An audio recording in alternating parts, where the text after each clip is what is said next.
Hey you guys, today I'm going to be showing you how to incorporate words into your neurographic art.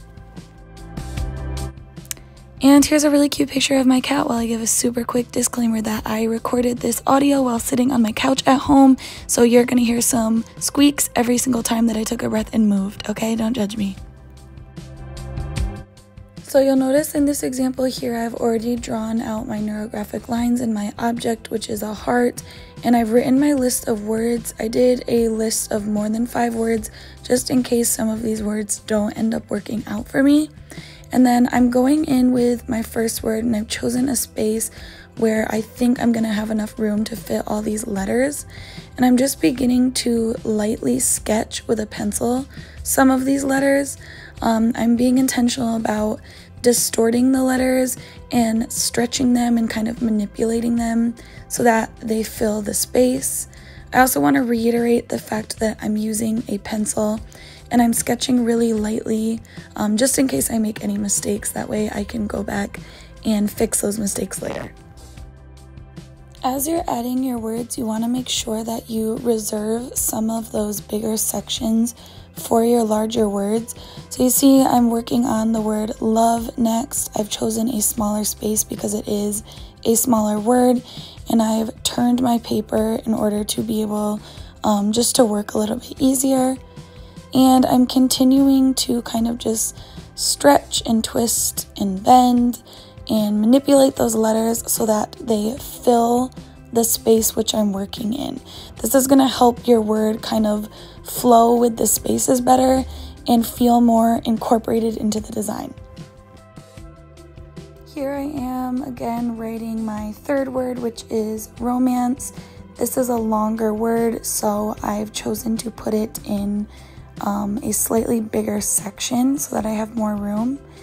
And you're going to notice here in a second, I start off with a lowercase a and then decide that I don't really like the way it's fitting in there, so I change it to an uppercase a.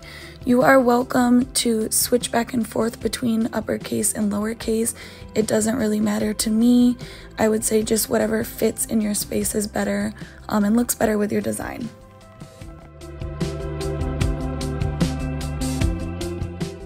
Sometimes it might look like you're going to run out of space, so don't be afraid to really twist and curve your letters in order to make them fill the shape that you're working inside of.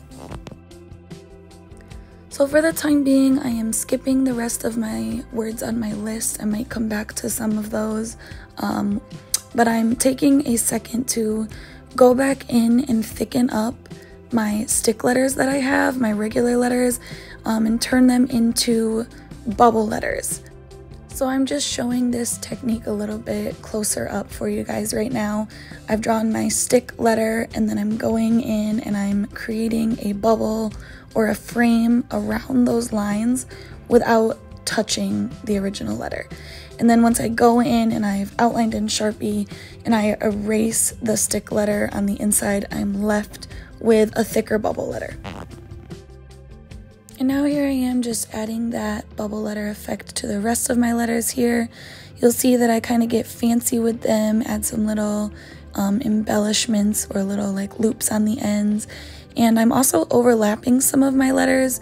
You are more than welcome to overlap letters if you would like to. And then finally going in and outlining those letters in Sharpie once I like the way that they look. And then finally erasing the pencil marks on the inside, so I'm left with just my nice neat bubble letters.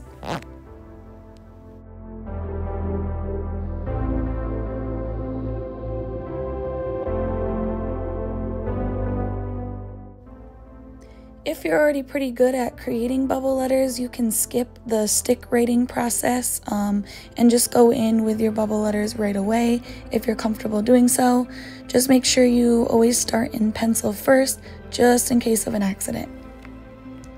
I'm including this video to show you why we start in pencil first. I'm writing the word Valentine here, and as I'm writing it, I'm starting to realize that it might not fit in the space.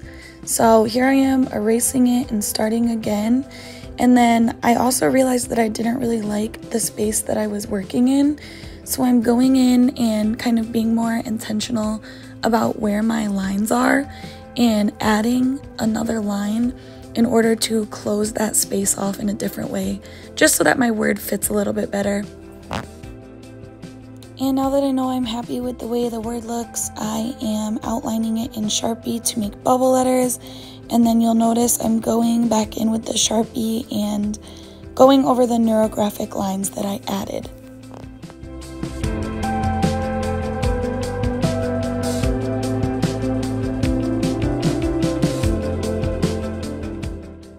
Alright, and here I am finally going in with an eraser, getting rid of my pencil lines now that I have all of my words written and incorporated into my design.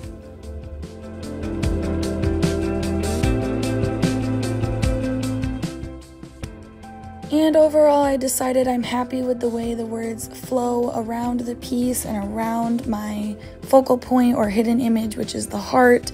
I did end up adding more than 5 words because I felt like the lack of some of those words kind of limited the movement in my piece. So you're welcome to add more than 5 if you feel like it enhances your design more.